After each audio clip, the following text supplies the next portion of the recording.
Assalamualaikum warahmatullahi wabarakatuh. Salam sejahtera untuk semuanya. Rekan-rekan sekalian, alhamdulillah pada kesempatan kali ini kita bertemu dalam video pembelajaran dengan tema penelitian kuantitatif, jenis-jenis dan desain penelitian kuantitatif. Ya, seperti yang kita ketahui bersama bahwa penelitian itu memiliki peran penting di dalam kehidupan sosial. Penelitian sangat penting untuk kita mampu memetakan berbagai permasalahan-permasalahan sosial dan solusi-solusinya. Sehingga setiap insan akademis harus memiliki kemampuan untuk melakukan penelitian. Ada dua jenis penelitian sosial yang biasa kita lakukan. Penelitian yang pertama adalah penelitian kualitatif, sedangkan penelitian yang kedua adalah penelitian kuantitatif. Pada video pembelajaran sebelumnya, kita sudah berbicara tentang penelitian kualitatif. Maka pada hari ini kita akan berbicara dan membahas secara mendalam tentang penelitian kuantitatif. Jenis-jenisnya serta bagaimana desain penelitian kuantitatif dilakukan. Rekan-rekan sekalian, penelitian adalah sebuah kegiatan di mana kita mencari fakta-fakta dan data-data dalam kehidupan sosial. Fakta-fakta dan data-data itu berasal dari kegiatan-kegiatan makhluk sosial, yaitu kita, masyarakat, di dalam berinteraksi satu dengan yang lainnya. Interaksi sosial antar berbagai kelompok masyarakat dan individu masyarakat yang menciptakan data dan fakta itu kemudian kita kumpulkan berbagai kecenderungan-kecenderungan yang ada di dalamnya. Lalu kemudian kita analisis, kita jelaskan, dan kemudian kita tarik kesimpulan dari kegiatan-kegiatan sosial tersebut. Di dalam kegiatan-kegiatan sosial tersebut ada berbagai kegiatan. Di antaranya adalah kegiatan berekonomi, kegiatan berkomunikasi, dan juga kegiatan berpolitik. Kegiatan berpolitik adalah interaksi di antara masyarakat yang berkaitan dengan kekuasaan, berkaitan dengan lembaga pemerintahan, berkaitan dengan kebijakan, dan berkaitan dengan kelompok-kelompok sosial masyarakat di dalam memaknai kekuasaan tersebut, seperti yang kemudian kita akan jelaskan lebih lanjut bagaimana cara kita mencari data-data dari kegiatan sosial dan politik tersebut untuk kemudian kita jelaskan dalam sebuah kegiatan penelitian tersebut. Mengapa kita harus melakukan penelitian sosial dan penelitian politik? Karena penelitian memiliki sebuah makna penting di dalam mengumpulkan informasi-informasi untuk kemudian digunakan oleh pemimpin politik, para stakeholder politik, atau berbagai kelompok-kelompok kepentingan masyarakat lainnya di dalam mengambil sebuah keputusan. Tanpa ada hasil penelitian, maka keputusan-keputusan yang diambil dikhawatirkan tidak akan tepat sasaran menyentuh berbagai permasalahan-permasalahan sosial maupun permasalahan politik. Sehingga setiap kebijakan, setiap keputusan sosial maupun keputusan politik harus terlebih dahulu diawali dengan sebuah penelitian. Penelitian juga menjadi sangat penting karena penelitian mampu untuk menemukan serta mengembangkan dan menguji kebenaran suatu pengetahuan.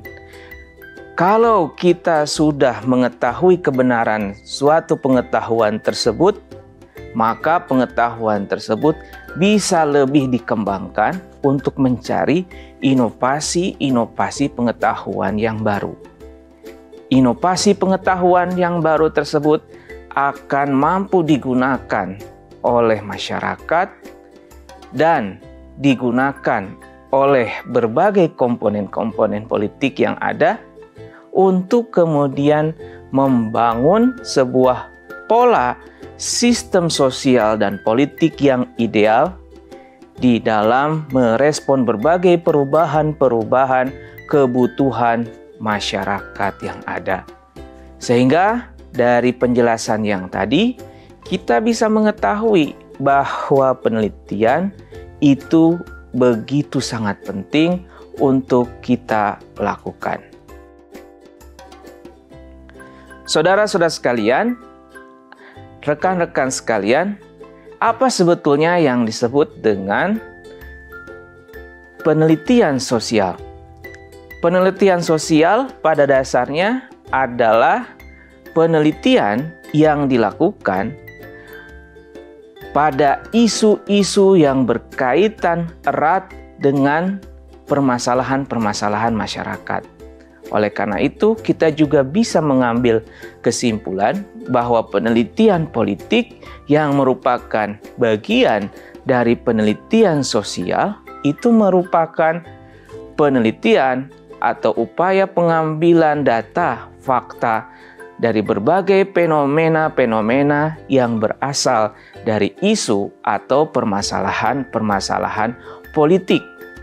Lalu kemudian permasalahan sosial dan permasalahan politik itu dikaji dan dianalisis menggunakan konsep dan teori-teori sosial serta teori-teori politik yang kemudian sudah tervalidasi kebenarannya, terverifikasi, dan teruji oleh berbagai elemen-elemen ilmuwan atau berbagai kelompok-kelompok ilmuwan, sehingga kemudian teori atau konsep itu dapat kita gunakan dalam menganalisis berbagai permasalahan-permasalahan sosial dan permasalahan politik tersebut. Sehingga semakin jelas bahwa penelitian sosial dan penelitian politik tidak mengkaji sesuatu yang berasal atau berada di luar dari permasalahan-permasalahan sosial maupun di luar dari permasalahan-permasalahan politik. Lalu kemudian kita bertanya lebih jauh lagi, apa sebetulnya yang dimaksud dengan permasalahan? Paling tidak kita bisa menjelaskan permasalahan dari dua konsep penting. Konsep yang pertama, permasalahan atau problem adalah sebuah kesenjangan atau disparitas dari sebuah situasi yang ideal dan situasi yang terjadi. Sehingga kita bisa mengetahui apa yang seharusnya dilakukan, hal apa yang seharusnya dilakukan oleh kelompok masyarakat atau kelompok-kelompok yang berkepentingan atau individu-individu yang seharusnya melakukan hal tersebut sehingga sesuatu yang tidak ideal menjadi lebih ideal. Tetapi juga permasalahan tidak hanya berbicara tentang kegagalan. Permasalahan juga tidak hanya berbicara tentang kekurangan, Permasalahan juga bisa berbicara tentang kesuksesan. Permasalahan juga bisa berbicara tentang keberhasilan, sehingga permasalahan juga bisa kita definisikan sebagai sesuatu yang harus dijawab pada fenomena yang terjadi, sehingga kita bisa belajar dari fenomena tersebut dan menjadikan atau melakukan hal yang sama menjadi lebih baik. Baik, rekan-rekan sekalian, ada beberapa kesalahan yang sering kali dilakukan oleh peneliti pada saat melakukan penelitian sosial dan penelitian politik. Yang pertama, yaitu overgeneralization. Apa itu overgeneralization? Overgeneralization adalah satu keadaan di mana seorang peneliti membuat kesimpulan yang terlalu luas, bahkan melampaui data dan fakta empiris yang dia temukan di lapangan. Sehingga kesimpulannya menjadi bias dan hiperbola atau mengada-ada di luar dari yang dia dapatkan. Yang kedua, kesalahan yang sering terjadi pada seorang peneliti adalah seorang peneliti tersebut seringkali melakukan apa yang disebut observation atau observasi atau pencarian atau pengamatan yang terlalu berhati-hati dan terlalu dipilih sesuai dengan kemampuan dan keinginan seorang peneliti. Sehingga data yang diambil atau yang didapatkan atau informasi yang didapatkan itu tidak natural dan tidak alamiah atau tidak apa adanya. Sehingga hasil dari penelitian itu cenderung dikonstruksi atau dibentuk sesuai dengan keinginan dari peneliti tersebut. Yang ketiga, seorang peneliti juga sering melakukan apa yang disebut dengan premature closure atau pengambilan kesimpulan yang terlalu cepat sebelum dia mendapatkan bukti dan data yang cukup, sehingga kemudian penelitiannya tidak matang dan tidak dapat dijadikan sebagai data yang tepat untuk melakukan sebuah proses penelitian. Yang selanjutnya, kesalahan yang sering dilakukan oleh seorang peneliti adalah apa yang disebut dengan halo effect. Penelitian tersebut dipengaruhi oleh apa yang disebut dengan otoritas seseorang atau tempat, waktu, dan lain sebagainya, sehingga penelitian itu menjadi bias. Dan yang terakhir, apa yang disebut dengan false consensus atau kesalahan di dalam mengambil konsensus. Seorang peneliti atau peneliti tersebut menganggap apa yang dia pikirkan sama dengan dipikirkan oleh orang lain. Padahal belum tentu apa yang dipikirkan oleh seorang peneliti tersebut sama dengan penelitian atau sama dengan pendirian atau sama dengan pemikiran orang lain. Sehingga seorang peneliti seharusnya mencoba untuk mengambil jarak dan memberikan ruang yang tepat pada dirinya dan pada pendapat dan pemikiran orang lain yang juga mungkin berbeda. Baik, rekan-rekan sekalian. Selanjutnya, kita kemudian bertanya, kalau kita sudah memahami apa yang disebut dengan penelitian sebagai sebuah proses pengambilan data dan fakta untuk menganalisis berbagai permasalahan dan mencoba mengambil solusi, maka apa yang disebut dengan penelitian kuantitatif?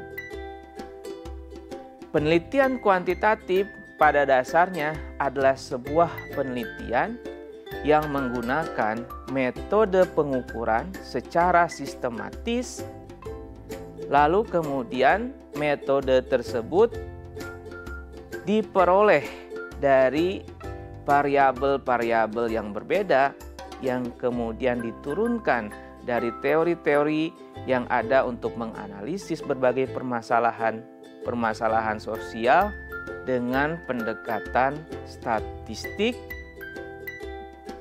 dan kemudian data-data yang ada dibentuk atau dikemas di dalam bentuk tabel atau diagram yang saling dihubungkan untuk menguji hipotesis yang ada. Pada penelitian kuantitatif, kita mengenal hipotesis atau kesimpulan sementara.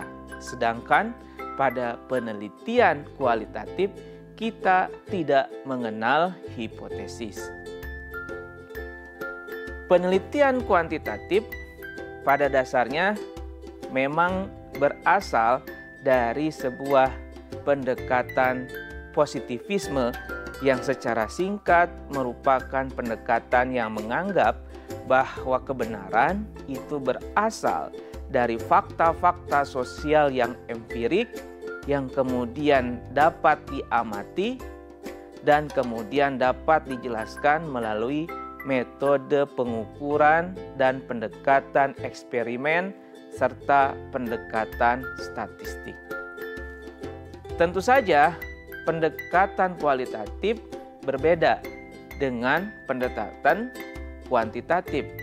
Pada pendekatan kualitatif, pendekatannya lebih menggunakan pendekatan yang kita sebut dengan pendekatan interpretivisme, yang kemudian memahami bahwa kebenaran sosial berasal dari realitas sosial yang relatif yang dipengaruhi oleh perilaku masyarakatnya. Lalu kemudian pendekatan kualitatif cenderung menggunakan penjelasan kata-kata dan pendekatan filosofis. Sedangkan pada pendekatan kuantitatif, pendekatannya adalah pendekatan matematis, statistik yang bisa diukur dan bersifat objektif generatif, sedangkan kualitatif bersifat sangat subjektif. Baik, rekan-rekan sekalian, penelitian kuantitatif terdiri dari dua macam penelitian. Yang pertama adalah penelitian survei dan yang kedua adalah penelitian eksperimen.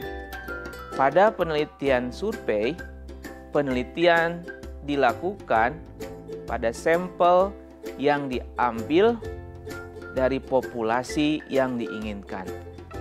Lalu, sampel tersebut diukur dengan metode deskriptif atau penggambaran data-data univariabel atau hanya dengan menggunakan satu variabel.